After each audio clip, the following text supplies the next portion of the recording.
नमस्कार प्रेक्षकांनो, लग्नानंतर होईलच प्रेम या मालिकेमध्ये आपल्याला खूप मोठा आणि धमाकेदार असा ट्विस्ट बघायला मिळणार आहे. प्रेक्षकांनो, मकर संक्रांतीमध्ये टेरेसवरती अशी घटना घडणार आहे ज्यामुळे पार्थ आणि काव्या कायमचे एकत्र येणार आहेत. तेव्हा ती घटना नेमकी कोणती आहे, काय आणि कशा प्रकारे घडणार आहे हे सगळं सगळं सगळं बघूया. तर आपण पाहतो की मानिनी आता मस्तपैकी बसलेली असते. तेवढ्यातच मागून एक मुलगा येतो.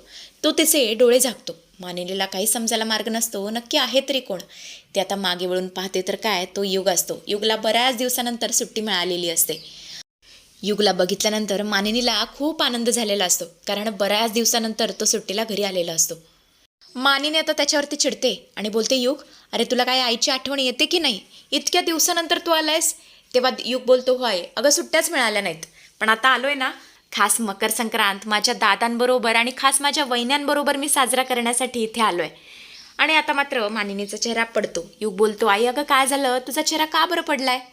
तेव्हा मानिनी बोलते, युग, अरे असं काय करतोयस, विसरलास का की 16 तारखेला काय घडलं होतं? त्याचाच हा सगळा परिणाम आहे. तुझा जीवादादा इथे नाहीये, तू तिकडे गेलाय नंदिनीकडे, तिला मनवायला. तो बोलतो, नाही, मी आता शांत बसणार नाही.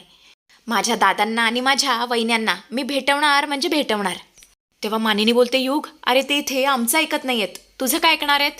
तेव्हा युग तिला खुणवतो आणि बोलतो, आई आता फक्त बघ मी काय करतो ते.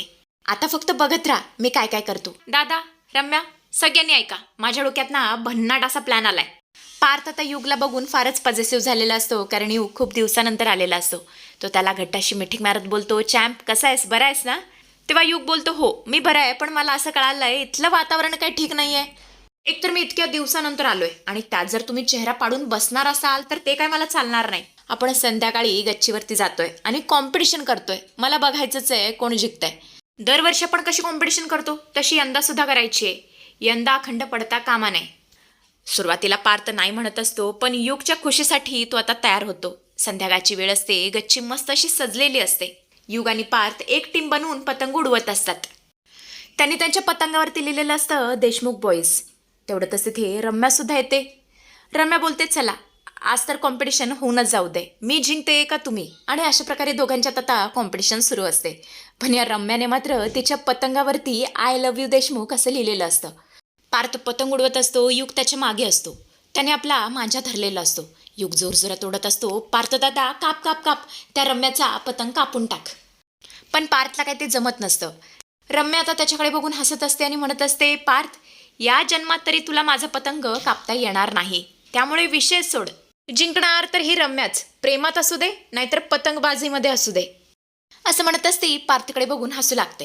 आणि तेवढंच आता रम्याचा पतंग कापला जातो. रम्याला काहीच कळत नाहीये की पतंग कसं काय कापला गेला. युग बोलतो, पार्थ दादा, अरे रम्याचा पतंग कापला. पार्थ बोलतो, रम्याचा पतंग कापला, पण कोणी कापला? आणि तेवढ्यातच मागून मस्त अशी एंट्री होते, ती म्हणजे आपल्या काव्याची. पार्थ जर पतंग सोडताना तिच्याकडेच बघू लागतो. तेव्हा काव्या बोलते, अहो देशमुख, अहो पतंग बघा, माझ्याकडे कशाला बघताय? असं म्हणत असते. तिचा गॉगल खाली करते आणि त्याच्याकडे बघून डोळा मारते. आणि अशा प्रकारे दोघेही पतंग उडवू लागतात. हे सगळं बघून रम्याचा मात्र पुरता जळफाट होतो. तिच्या तळपायाची आग मस्तकाला गेलेली असते. रम्या असा मोठा डाव साधते ना प्रेक्षकांनो, ज्याची तुम्ही कल्पना सुद्धा केली नसेल. तिला काही एक करून आता काव्याला जखमी करायचं असतं. त्यामुळे ती युगला बोलते, युग, अरे पटकन जा, खाली तुला मामी बोलवतीये, फार महत्त्वाचं काम आहे. युग बोलतो, मी काय जाणार नाही, मला पार्थदादाचा पतंग धरायचा आहे, त्याचा मांजा धरायचा आहे. तेव्हा रम्या बोलते, अरे युग, आता काव्या आली आहे ना, काव्य धरेल की पार्थचा मांजा? आणि तसं पण ती एक्सपर्ट आहे पतंग कापण्यामध्ये, तिला सगळं माहिती सुद्धा आहे. आणि हे ऐकून जरा काव्य आणि पार्थला धक्काच बसतो, कारण काव्याचं बोलणंच असं असतं. चक्क रम्या त्या दोघांना एकत्र आणू पाहतीये हे पाहून जरा त्यांना विचित्रच वाटतं. पण युग विचार करतो, जर माझी दादा वहिनी एकत्र येणार असतील तर काहीच हरकत नाहीये, असं बोलून तो तिकडून निघून जातो.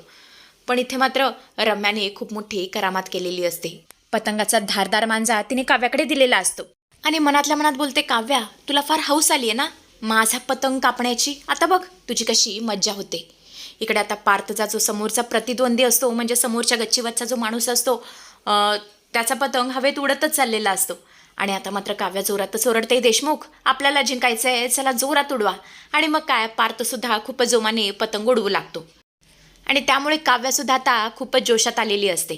ती आता सरळ हाताने तो मांजा पकडते. त्यामुळे तिचे बोट आणि हात कचकचून कापले जातात. आणि तिच्या नाजूक हातांना धारदार मांजा कापल्यामुळे तिच्या तोंडातून फक्त एकच हुंदका बाहेर पडतो.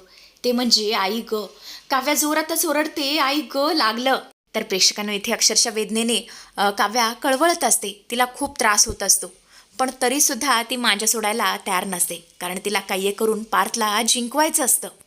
अक्षरशः प्रेक्षकांनो रक्ताची धार वाहत असते. तरीसुद्धा काव्या हातातून तो मांजा सोडायला काही तयार नसते. आणि आता एकदमच पार्थचं लक्ष मागे काव्याकडे जातं. तो पाहतो तर काय, काव्याच्या हातातून रक्ताच्या धारा वाहत असतात. आणि इथे तो प्रेक्षकांनो खरा ट्विस्ट, ज्या पतंगासाठी पार्थ इतका वेळ लढत होता, ज्या इगोसाठी तो पेटला होता, तो पतंग तो त्या क्षणी सोडून देतो. पार्थ हातातील दोरा फेकून देतो, म्हणजे सोडून देतो. आकाशात त्याचा पतंग कटतो आणि प्रतिस्पर्धी जल्लोष करतात. पण पार्थचं तिकडे जरासुद्धा लक्ष नसतं. तो लगेच काव्याजवळ येतो. पार्थ आता कसलाच विचार करत नाहीत. तो काव्यावरती रुसलाय हे सुद्धा तो आता विसरून गेलेला असतो. तो सरळ काव्याचा हात हातात घेतो, रक्ताळलेला हात हातात घेतो. इथे मात्र प्रेक्षकांनो पार्थची काळजी त्याच्या रागावरती मात करते. तो पूर्णपणे विसरून गेलेला असतो की तो काव्यावरती चिडलाय. त्याचबरोबर त्याला काव्याचा खूप राग आलेला असतो. तो जोरातच ओरडतो, अहो काव्या, तुम्ही वेड्या आहात का? अहो तुम्ही हाताचे हे काय हाल केलेत? तुम्हाला स्वतःच्या जीवापेक्षा तो पतंग जास्त महत्त्वाचा आहे का? अहो तुमची फायनलची एक्झाम आहे, तुम्ही स्वतःला जपायला पाहिजे. आणि हे काय करताय तुम्ही? किती बालबुद्धीने वागताय.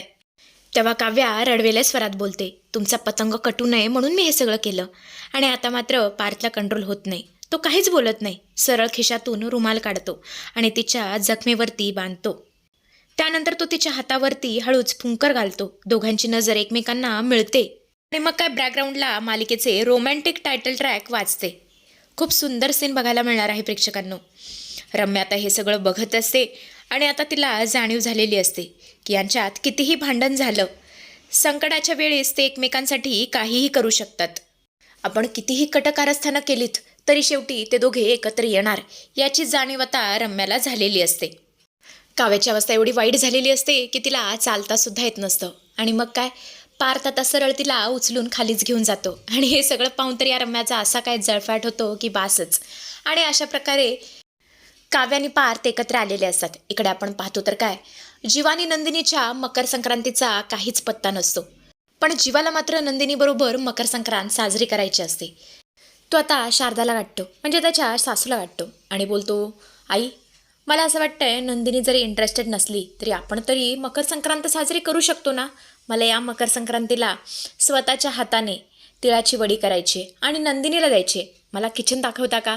आणि अशा प्रकारे दोघेही, म्हणजे जावई आणि सासू दोघेही स्वतःच्या हाताने मस्त असे तिळगुळाची वडी करतात. आणि मग प्रेक्षकांनो जी ती वडी बनवलेली असते त्याने तो अगदी प्रेमाने नंदिनीला भरवणार आहे. आणि इकडे जीवानी नंदिनीची सुद्धा अगदी प्रेमाने मकर संक्रांत साजरी होणार आहे. तेव्हा आता पुढे काय काय घडतं हे बघणं खूपच इंटरेस्टिंग ठरणार आहे. असेच अपडेट्स बघत राहण्यासाठी आपल्या चॅनलशी कनेक्टेड राहा.